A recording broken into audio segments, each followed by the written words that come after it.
ball knocked loose. White dive on it. This is twice now the Celtics have been first to the floor. They try to save with Horford. Unbelievable. Boston first to the floor. So good. Brown fakes, fires up the three. Bang! Tatum dives on the floor. Everybody dives. Jaylen Brown with the flush. Blocked by Porzingis. He's doing it all. Tatum spinning, driving, laying. Got it. Washington drives. Blocked by White. Oh, what a block from Derrick White.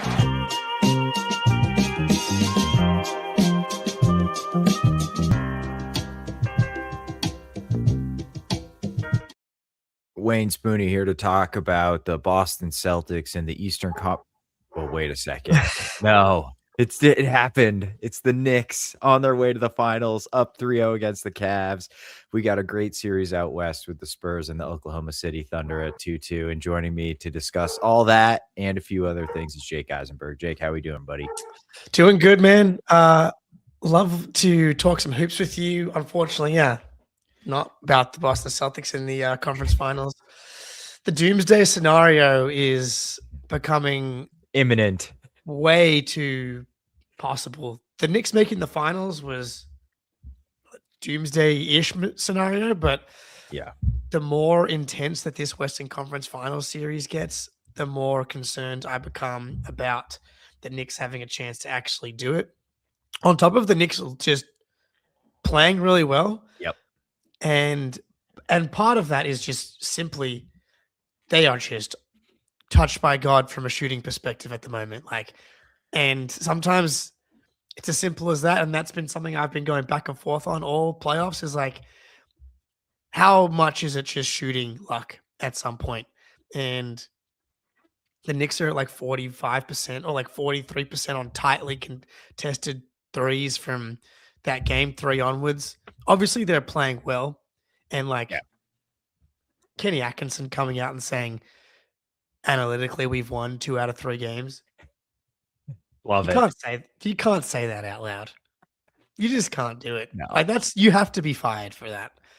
I'm sorry. Because I do agree with him in that game 1 was an abomination. You have to win that game. Obviously, you're up 22 with 7 minutes to go. So you should have won game 1. And holy shit, Merrill and Max Strus have missed so many good looks.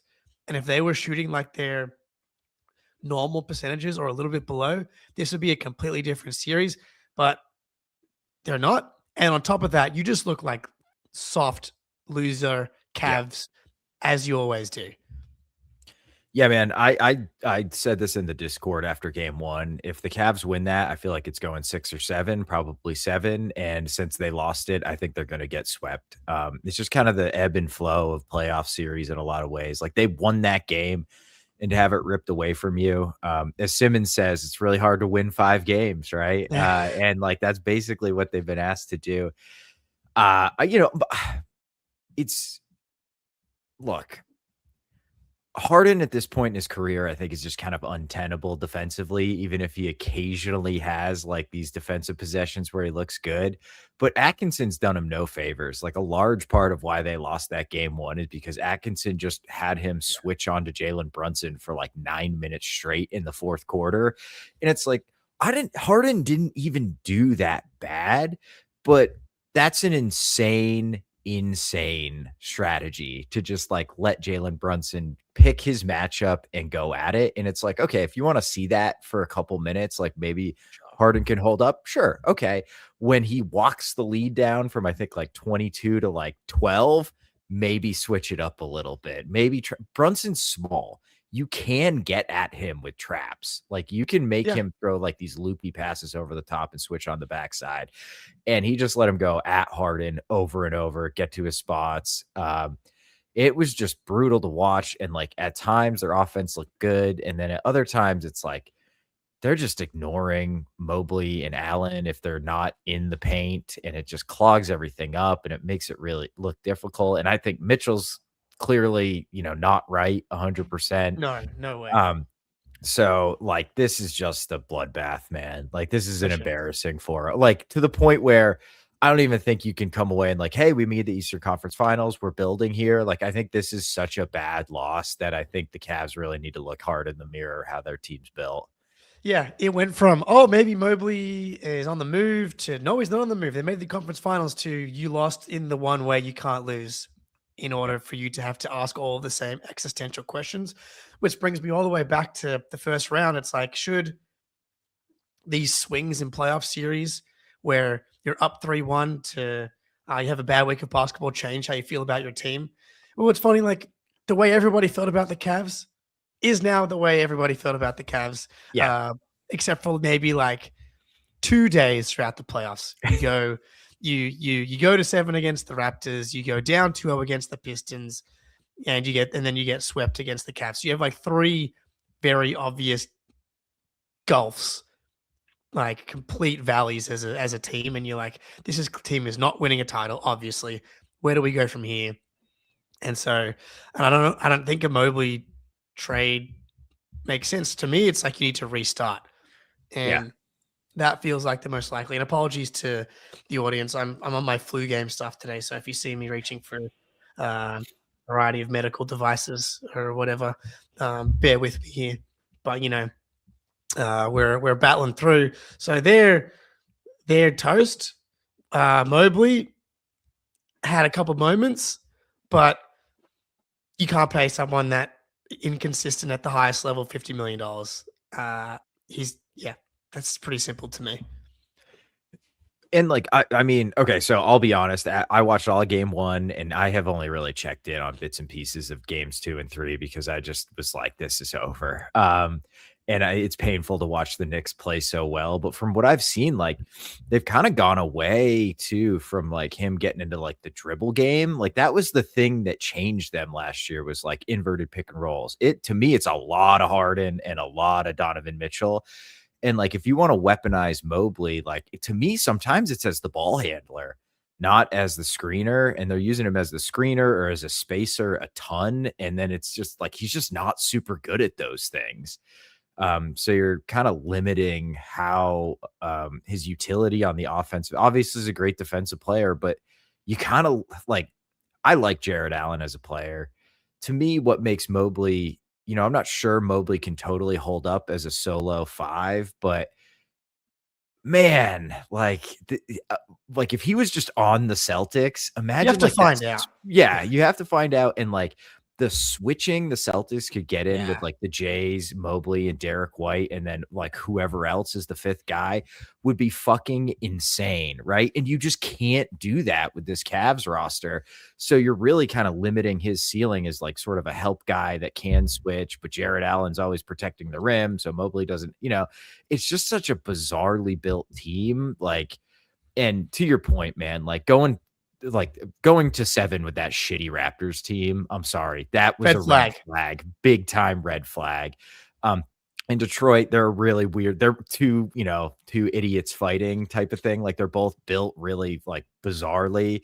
And it showed up. Like, I get it. You get to the Eastern Conference Finals. That's great. But it was not an emphatic run to the Eastern Conference Finals for the Cavs. This feels like Atlanta's run to the Eastern Conference Finals. Yeah. I don't know about you, but I've gone through all of the emotions from I was good thing we lost to the Sixers and made us, seriously evaluate the team for who they are, to now watching the Knicks in game 1 and even game 2 and even game 3. I mean, like, yeah. I think the Celtics I would have given them a 30-ish, 40% max chance of beating the Knicks. Like the Knicks are better. I would have picked the Knicks. However, they could have beaten the Knicks if they didn't play like assholes. You win one of games 2, 5, or 6 against the Sixers, and you can win that. You can give yourself a chance to beat the Knicks, and obviously you can beat the Cavs. And then whoever comes out of the Western Conference Finals just might be dead. So you whatever the percentage chance is, you sacrifice it and just threw it away by playing like complete assholes in the first round. Yep.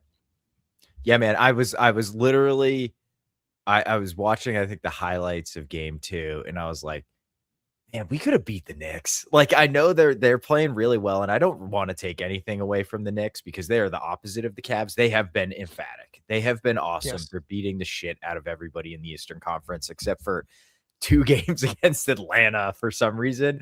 But Like Cat looks great, obviously Brunson, Unreal. but you can make an argument he's the best player in the Eastern Conference right now. He's just feels totally unstoppable. Like nobody can stop him from getting to his spots. Bridges is having like an out of body experience in the whole playoffs. And OG, I don't think he's 100% healthy, but he's still been great. But he's shooting 51% from three. That so helps. It's like, and Bridges, it's like you contrast the Derrick White to the Bridges situation, right? The Knicks go down 2-1 in large part because Mikal Bridges looks like a G League player and that he's been completely sapped by his, the Monstars. Confidence completely gone. And what happens? He goes on this run and Derrick White never finds it. And that's the big difference between these two teams right now. Is like if Derrick White flips it and has a run like he had in the previous playoffs, this team completely changes. And that was, I think, the takeaway of this team is like your third option completely fell apart on both ends. Yeah. And that's the biggest reason, because that just has such a significant cascading effect. Jaylen was bad. Tatum was not good enough as well. But Derrick White being that bad just significantly impacted everything else. And meanwhile, Mikal Bridges is now shooting 63% from the field and 39% from three, just even with those 3 games at the beginning of the playoffs. So he's been on a complete heater. But you're going up and down the line. OG, 51% from three. Towns, 45%. What's Shamet at, dude? Bridges, 39. Shamet, 55. Yeah, dude. I feel like he has not missed.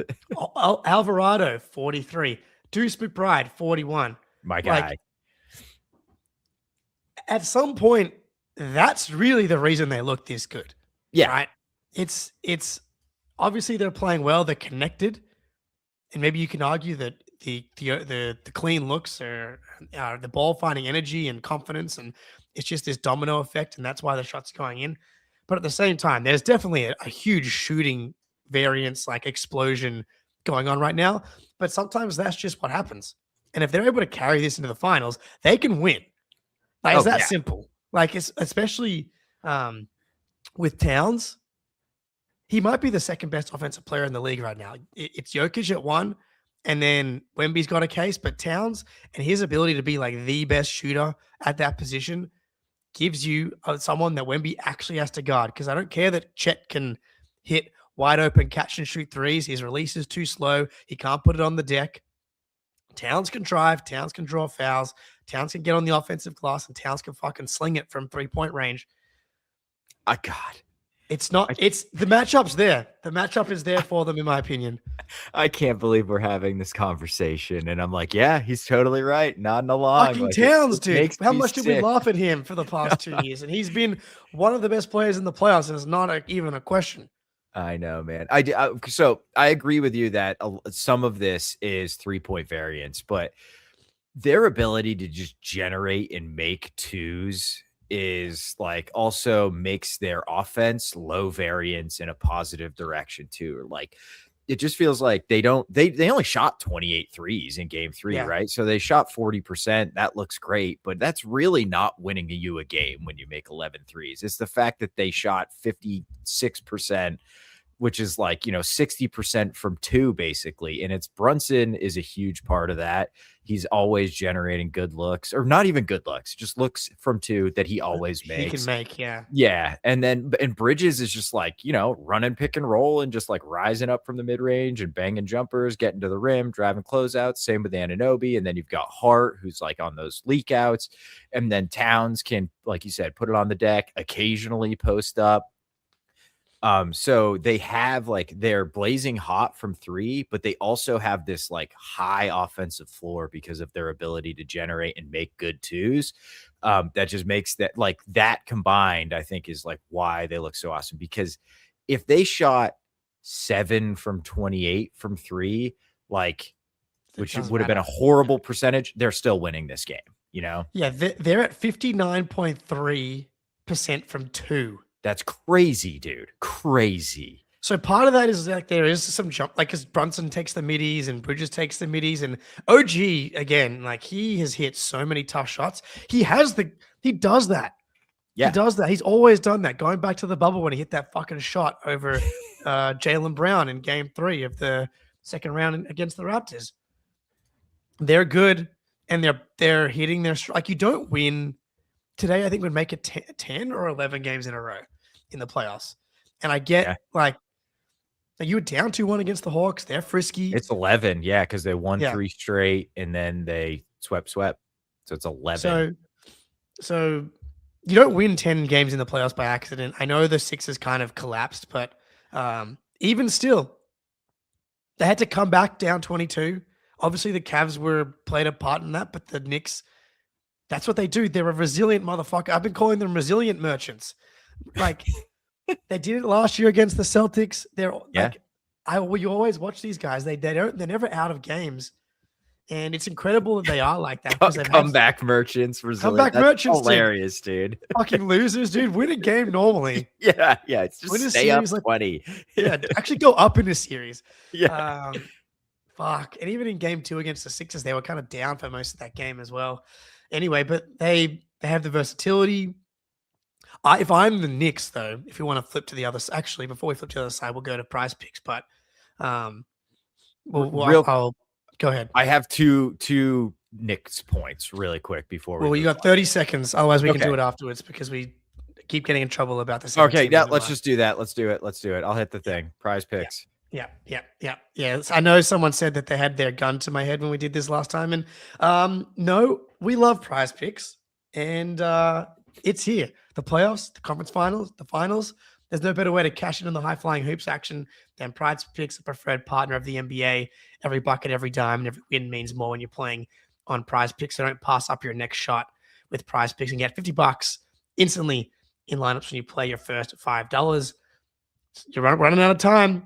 Live NBA Finals sweepstakes. Pick live squares during the NBA playoffs, and you could win a trip to the NBA Finals to watch the bloody New York Knickerbockers.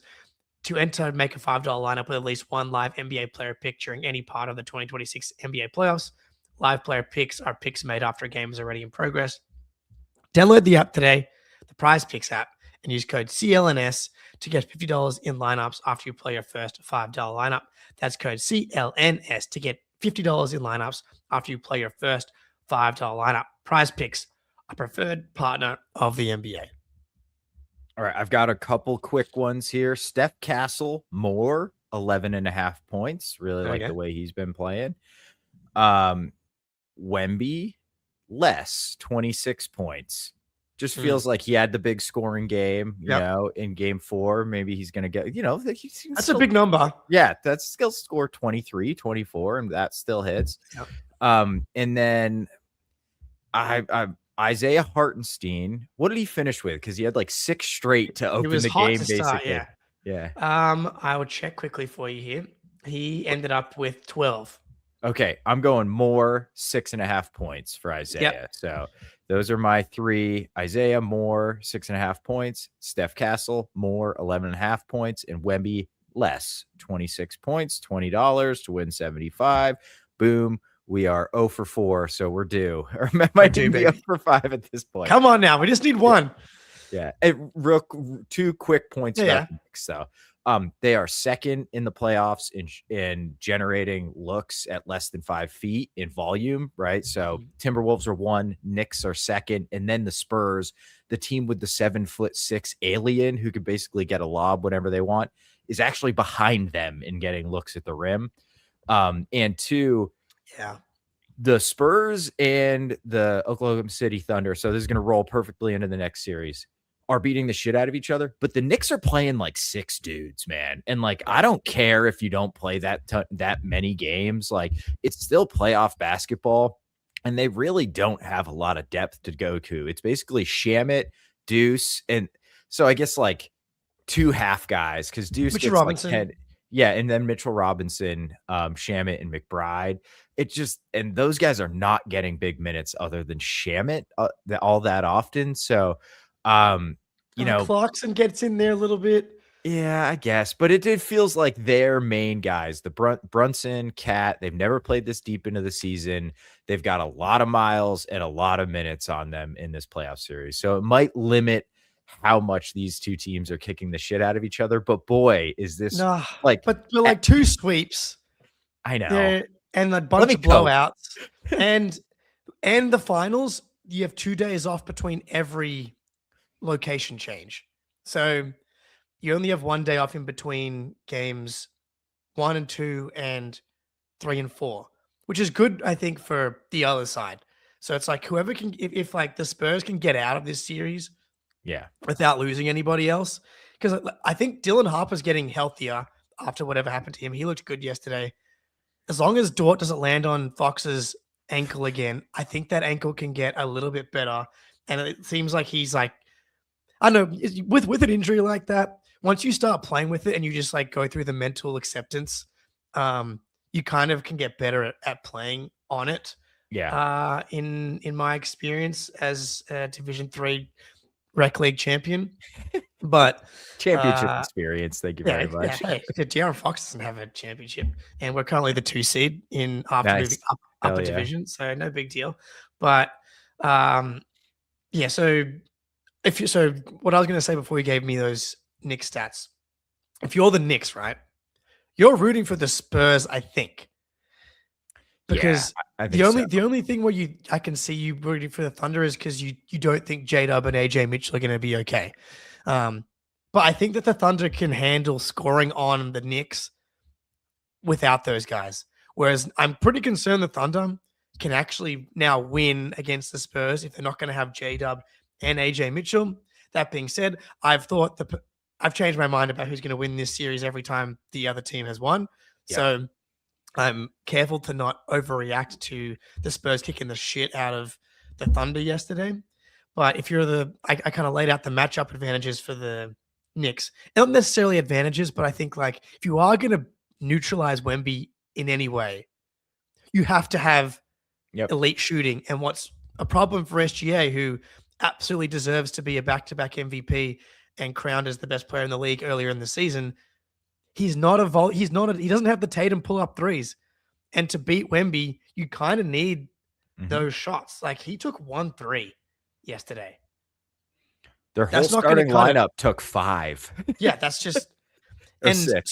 So the Spurs altered their scheme, right? And before they were sending a ton of doubles and help at Shea, and like, no, you got to beat us over the top with 2s. And it's like, even if Shea goes to his elite 67% true shooting, which he's just not going to do.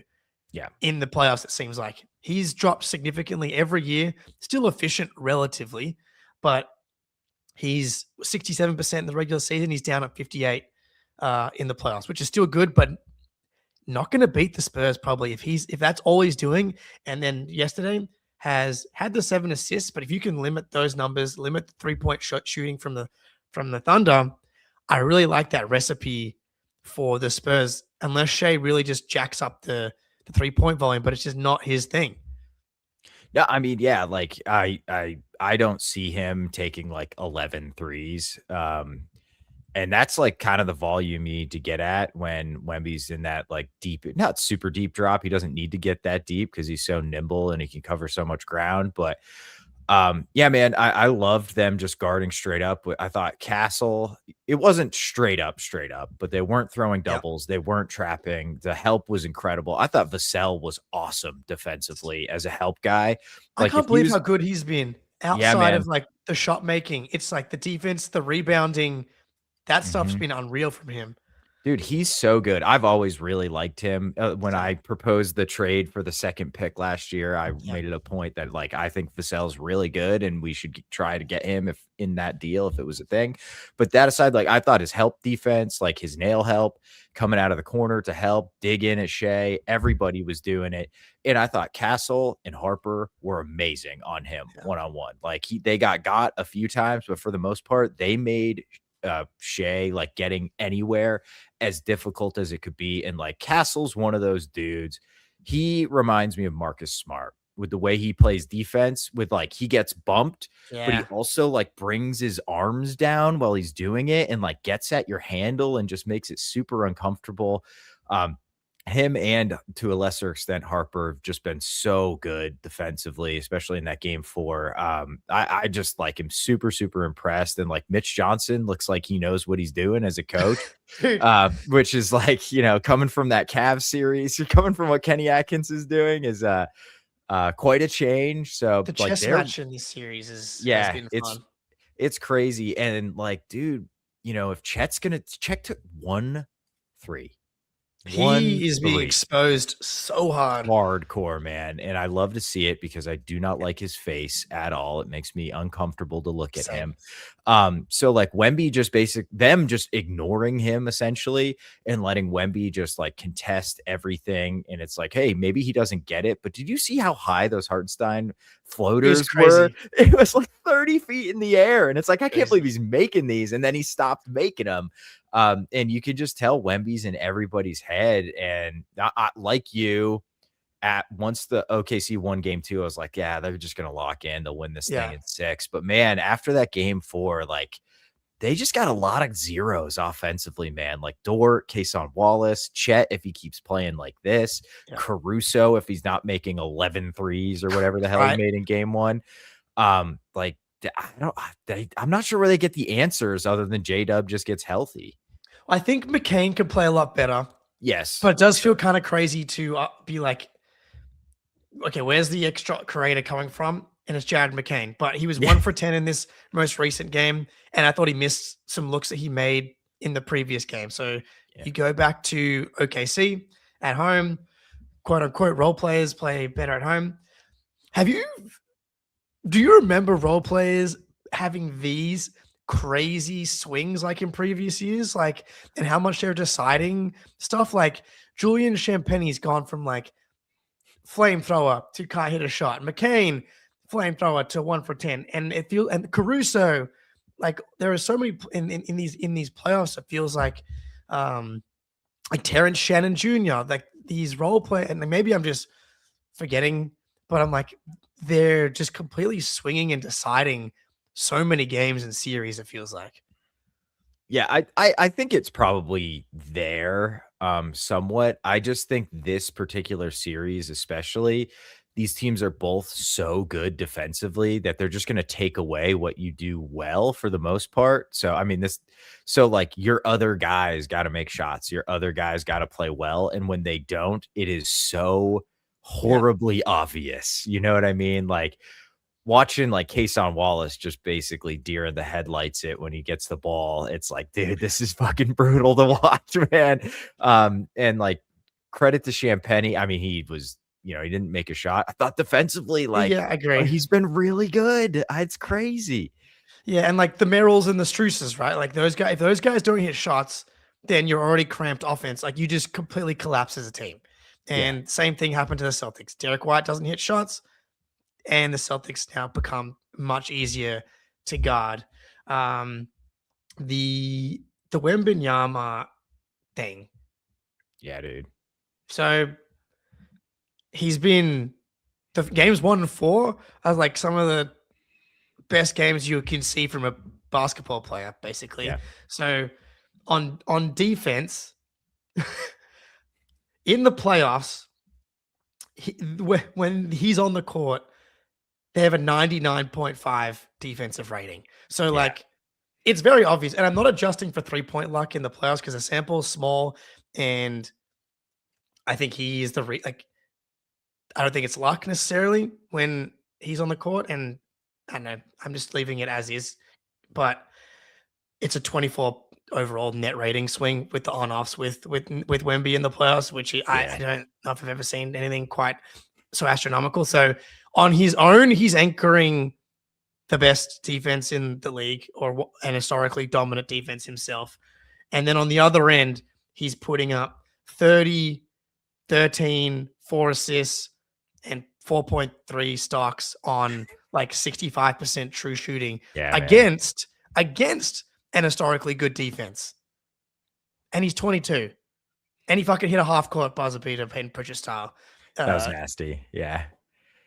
After in game 1 hitting like an iconic shot in overtime when they're down. Because those are the tough ones. When you're up or tied, sure. When you're down 3 and you need it, otherwise you're losing, this guy is fucked. Yeah, man. I can't. So right now, I really want the Spurs to win. I hope they win the title. That would make me very happy. I'd be totally fine with that. In 2 years, I'm gonna hate this motherfucker. Just to be clear. I had this question too. I'm like, why are we all okay with the Spurs dynasty? He's and cheating. not an OKC dynasty? Yeah. Is it purely because losing to Wemby is like, well, of course. Whereas Yes. losing to the 100%. OKC is like these fucking like Shea trade merchants. Like they make this lucky trade and they're annoying. Basically, that's why. I think OKC pissed away all of the goodwill they had because 2 years ago, people loved OKC. But the foul baiting and the way they play defense has pissed dude. The Dort stuff, like dirty stuff. Yeah. Like Chet's like stepping on Wemby's ankles and stuff. I think they pissed all that away. I think if there wasn't so much of that around their team, people would be totally fine with them winning titles and being a dynasty. But that said, they stole the team from Seattle.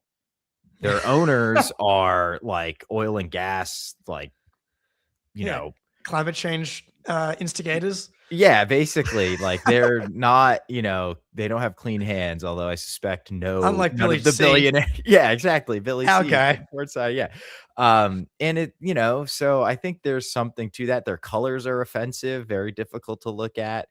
So, and I think like the Spurs as a franchise have like this inherent built-in goodwill from like the Duncan Robinson inoffensive, like they play the game the right way. Everybody loves Pop, other than Tony Parker, everybody loved the guys on those teams that I think we're just all used to being like, hey, the Spurs are really good. They win a lot of titles and they, aren't assholes about it. So we're okay with the Spurs, winning more titles.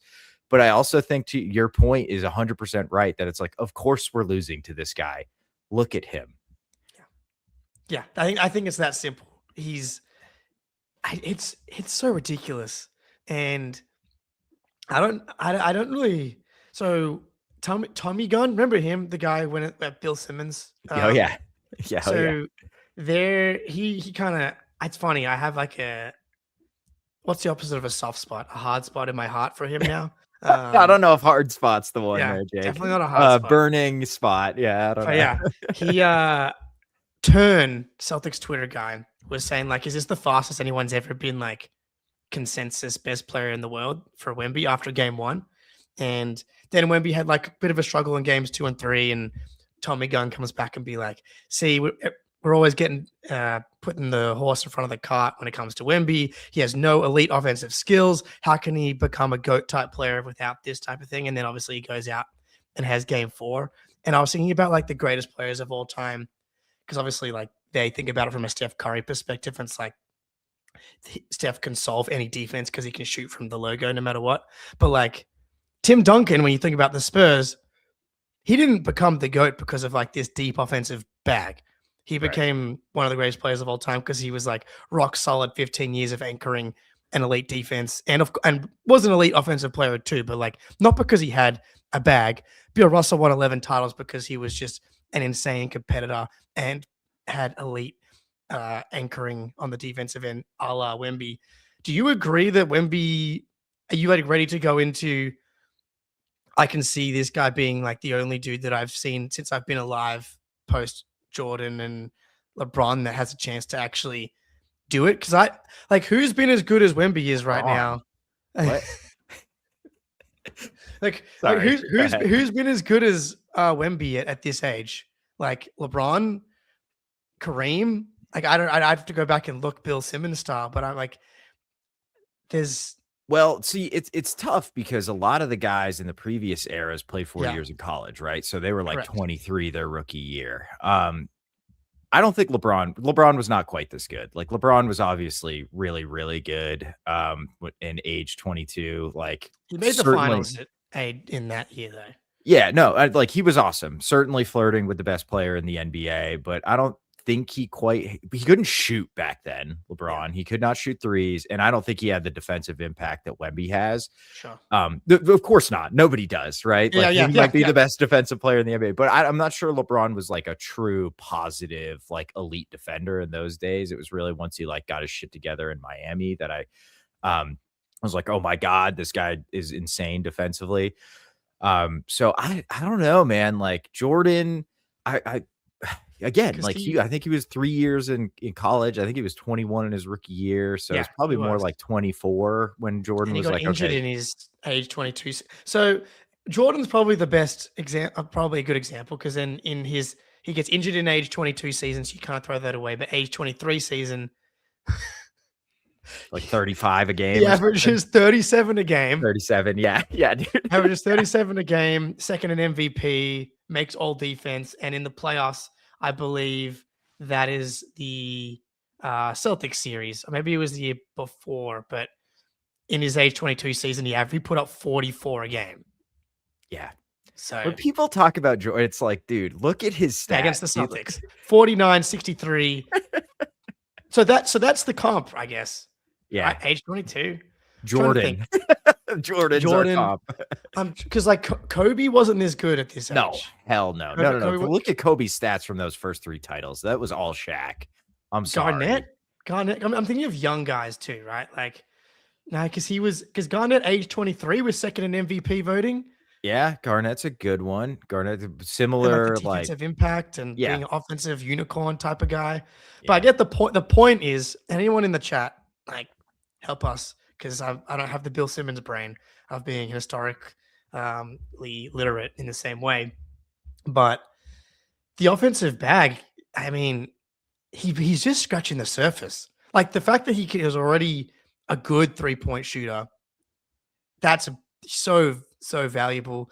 Like he's not elite off the dribble. Like he's trying to create his own shot against like Hartenstein and Chet at the top of the key. It doesn't always go super well. Like he's not big enough to have like a post game. Really, like guys get under him pretty easily. But like the vertical threat, the offensive rebounding, the way he just like throws the ball off the backboard and goes and gets it. I know he did it twice last night. It's crazy. He's crazy. So it's going to be cool to watch, and I feel quite lucky to be like, hey, get to show my kids like, what was it like to see Wemby in age 22? And when they ask that, I'm like, when I make them sit down and watch highlights from the Western Conference Finals in 2026, it's going to be a good time. Hell yeah, man.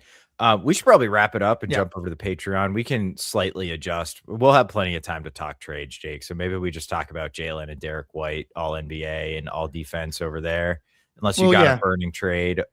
Well, I think we should also touch on, just because we had the Mark Stein report, that Giannis has Miami and Boston at the top of his intended target list, which is, I think, pretty notable. So we'll do Jaylen all NBA, Derrick all defense. How do we feel about that, considering the way the season ended? And we'll do a little just like today, how do we feel about Giannis trades? Because that's probably some conversation we're going to have every week. One stat before we go, Dylan Harper in the playoffs without Castle or Wemby on the court, plus 16.5 net rating. Pretty fucking good for a 20-year-old kid. Anyway, all right. We're going to jump over to the Patreon. Join us there. Join the Patreon. Oh, real quick before we go, we are planning on doing a live show in Boston around the start of the season. It'll somewhat depend on all 3 of our schedules. So please leave a comment, hit us up in the Discord if you are interested in that, because we're trying to like we don't want to show up and it's like just my mom, you know? So, like, and we've had people reach out and be like, we're keen. So we're starting to feel good about being able to get 15, 20 people there. But at the same time, if there's 50 of you that want to come, we want to make sure we have this space. Exactly. So we're trying to just nail it down correctly. But Boston sometime, probably early November, but the schedule doesn't come out to mid-August. So we won't be able to nail it down. We're trying to align it with a 2-game homestand. And so we can do a blend of a live show. We can tell everybody what games we're going to, and maybe we all get tickets and we sit in the top level and we all get loose and have a good time. But all right. Yeah, dude. So let us know, drop a comment, hit us up on Twitter. Either way, just let us know if you might be interested in that. So that's going to do it for this one. Join us on the Patreon. We're headed right now.